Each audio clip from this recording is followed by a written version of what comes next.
عليكم ورحمة الله وبركاته. إن الحمد لله نحمده ونستعينه ونستهديه ونعوذ به من شرور أنفسنا ومن سيئات أعمالنا.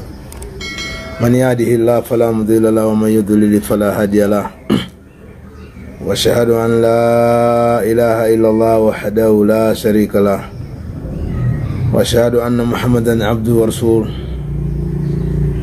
أرسله الله بالهدى ودين الحق ليظهره على دين كله ولو كره المشركون. وبعد, ndugu zangu wapenzi wa chaneli ya Imam Muhammad Malina, naendelea kuwapa faida ya maajabu ya surati al-Falaq. Haya ni maajabu ya surati al-Falaq. Surati al-Falaq ni sura katika sura ambazo Mtume sallallahu alaihi wasallam zilimfungua uchawi aliyokuwa kafungwa na wachawi, lakini biidhnillah ta'ala akamleta Jibril akamfungua Mtume sallallahu alaihi wasallam uchawi biidhnillah kwa kumsomesha maneno hayo: a'udhu billahi minash shaitani rajim, bismillahir rahmanir rahim, qul a'udhu birabbil falaq min sharri ma khalaq wa min sharri ghasiqin idha waqab wa min sharri naffathati fil 'uqad wa min sharri hasidin idha hasada. Maneno ambayo yanafungua uchawi wa kila aina, vyovyote utakavyokuwa umefungwa. Kwa hiyo miongoni mwa maajabu makubwa ya sura hii ambayo ni mwendelezo ya madai, ni mwendelezo tumekwisha tangulia kusema katika namba 1, maajabu ya surati al-Falaq, na tunakuelezeni maajabu mengine ambayo watu wengi sasa hawatumii hii Qur'an. Ni sura katika sura za kufungua uchawi: surati al-Falaq, surati an-Nas, surati al-Ikhlas, ayatul kursi. Ni sura ambazo zinafungua uchawi pia, na ziko aya za kubatilisha uchawi zipo pia, lakini hizi ndio maalum ambazo zilimfungua Mtume sallallahu alaihi wasallam. Kwa surati al-Falaq ni sura ambayo wewe Muislamu unapaswa kuisoma kila siku, asubuhi, jioni. Unapaswa kujisoma zile muawidhatain, zile ambazo Mtume sallallahu alaihi wasallam alizofundisha: kul a'udhu birabbil falaq na kul a'udhu birabbin nas. Muhimu kabisa kujisoma kila siku. Na katika sunna unaweza kusoma kila baada ya sala ya faradhi. Unasoma mara moja katika sala za mchana, sala za jioni na asubuhi ukasoma mara 3. Ni muhimu kabisa kwa mujibu wa Mtume sallallahu alaihi wasallam yeye mwenyewe. Kwa hiyo ndugu zangu, maajabu mengine ya surati al-Falaq ni ukaisi labda mwenzi wako anakuwa ni mchawi, yani ni mwanga huyo, ukawa na mashaka naye, basi baada ya kumaliza kusali fanya adhkari zile za kulala. Lakini wakati unafanya zile adhkari za kulala usome surati al-Falaq sasa kwa nia ya kuhakikisha hawezi kutoka, kwamba hatoki kwa ajili ya kwenda kufanya uchawi. Hiyo wallahi lazimu ni kipimo kikubwa kabisa. Utaona kama ni mwanamume kuna mawili: ima kuache, ima aache uchawi, na mara nyingi atakuacha. Na kwa jinsi ambavyo sisi tumeshafanyia watu na unawaelekeza watu wanafanya, ndoa mara nyingi haiwezi kukaa sawa mpaka utie nia kweli kweli ya kuhakikisha unamfungua kitu alichonacho kinachomwezesha kwenda kuroga. Na hiyo ni jini ambaye ni jini mchawi, kawekwa na wale waliompa uchawi, mawazazi na kadhalika. Kwa hiyo unasoma surati al-Falaq kwa nia ya kuhakikisha hawezi kutoka, hawezi kwenda. Ukidumu na hiyo kila siku unasoma surati al-Falaq 7 kwa ajili ya kuhakikisha kwamba hawezi kutoka. Huyu ambaye unahisi kabisa wakati wewe mwenyewe mnalala, yeye anakuwa anatoka kwa ajili ya kwenda kufanya dhulma ya uchawi, au anakufanyia pia na wewe kwanza ndiye anaenda. Mara nyingi wanafanya hivyo, anakufanyia wewe ndiye anakwenda. Lakini ukasoma kwa nia sasa kwamba asiende au aache uchawi, wallahi ladhimu ataacha uchawi. Na akaona sasa yeye ni kazi ameshaizoea, kuna mawili: anaweza akakuacha Anaweza kutafuta sababu akakuacha na akakuacha kweli. Lakini yote ni khairi, kwa sababu tumeambiwa tusiwaoe wanawake washirikina mpaka waamini. Hata yu'minna, mpaka waamini.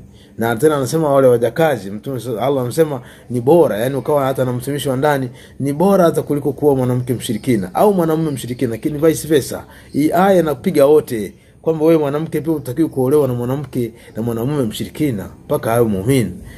Sasa na wewe mwanaume kadhalika. Kwa hiyo inaweza kukusaidia wewe kujitoa katika ndoa ambayo haifai, haina maana, ndoa ambayo mwenzako anakuwa ni mshirikina. Ni ndoa ambayo tumezuiliwa sisi kwanza tusiwaoe wanawake au wanamume, wanawake pia wasiolewa na wanamume, hivyo na wanaume wasiooe wanawake washirikina.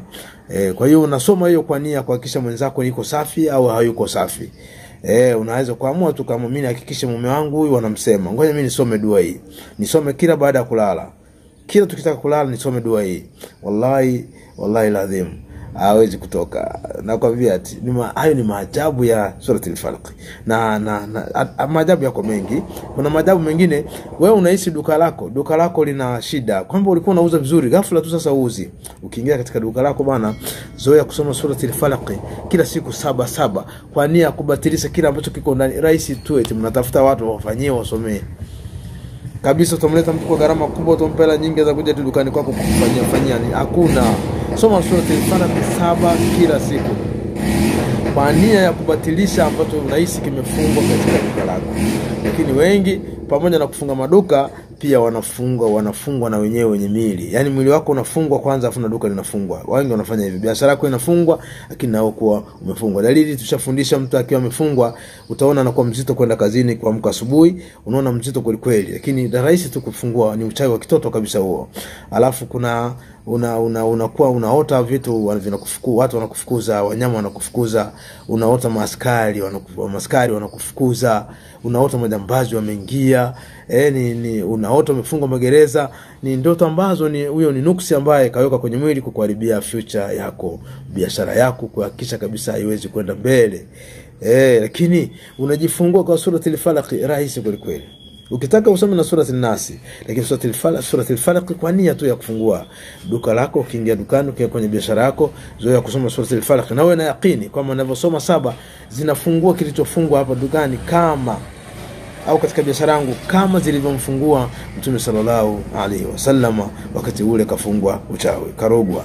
Kwa ndugu zangu, hayo ni miongoni mwa maajabu ya suratul Falaq. Lakini pia unaweza ukaitumia suratul Falaq ukakuhofu kwamba mtu kakuhusudu. Yani unaweza kutembea ukakutana na mtu una gari yako umenunua, akakuona akashangaa, wewe umenunua gari. Yani muda ule soma suratul Falaq moyo. Usipoisoma wallahi unaweza ukashangaa, ukafika njiani ukapata mzinga au gari kaharibika muda huo tu wakati unaachana naye. Unaweza kupata ajali ya aina yote. Hii hasadi ni ambayo Mtume sallallahu akatufundisha pia kujikinga nayo. Lakini kwa wale ambao wanasoma suratul Falaq asubuhi na jioni, suratul Nas, sura za kinga zile, adhkari za asubuhi na jioni kwa nia kujikinga na shari ya siku nzima, hawezi kukutwa na hasadi hiyo kwa sababu tayari atakuwa amekushasoma. Hapa nasemea wale wavivu ambao wao akiamka anaamkia tu kazi yake. Ukikutana na mtu ambaye anakushangaa juu ya jambo fulani, wewe umepata hiki, nasikia umejenga nyumba, nasikia umefanya hivi, soma suratul Falaq kimoyo muda huo. Allah atakuwa amekukinga na hasadi na ameibatilisha kabisa. Kwa ndugu zangu, hayo ndio maajabu ya suratul Falaq. Tumieni suratul Falaq kwa ajili ya kujikinga. Hata ukipanda chombo, ukiona kuna shida yote, hata kama hakuna shida yote, ukipanda katika chombo soma suratul Falaq 7 kwa nia ya kuhakikisha chombo kinakuwa salama na kubatilisha vile vitu vibaya ambavyo viko katika gari yako. Ima gari ya abiria ukipanda basi soma suratul Falaq. Pia hata suratul Nas unaweza kusoma mara 7 na ayatul Kursi kwa nia kuhifadhi nia yako. Yani Mungu anaona umekusudia kusoma kwa ajili ya nini. Wengi wamekariri tu kama mimi lazima nisome Falaq, sio hata maana yake hawezi kujua. Lakini unapoijua maana, unasoma haya mambo yanapita moyoni. Kul, sema a'udhu bi rabbil falaq, najikinga kwa Mola wa mapambazuko, min sharri ma khalaqa, kutokana na shari iliyoumbwa, wa min sharri ghasiqin idha waqaba, na kutokana na shari ya au giza linavyofunika, wa min sharri nafathati fil uqad, na kutokana na shari ya wachawi, bimaana ya wanaopulizia mafundoni, yani wachawi, wa min sharri hasidin idha hasada, na shari ya hasidi anapohusudi. Soma maneno haya yanapita kwenye moyo wako kwamba sasa mimi nikushajikinga na kila shari ya leo, min sharri ma khalaqa, kwamba katika siku ya leo umejikinga na shari yote iliyoumbwa, shari yote ya siku ya leo umejikinga nayo. Hapo ndio utakuwa salama. Wale wao wanafanya hivyo ndio watakuwa salama zaidi. Tunakuombeni msubscribe channel yetu na tuendelee kushare na comments zenu pia ni muhimu, na kushare katika magrupu ili kwa ajili ya kuwapa faida pia watu wengine. Wa ma'alina ila al-balaghul mubin. Assalamu alaykum wa rahmatullahi wa barakatuh.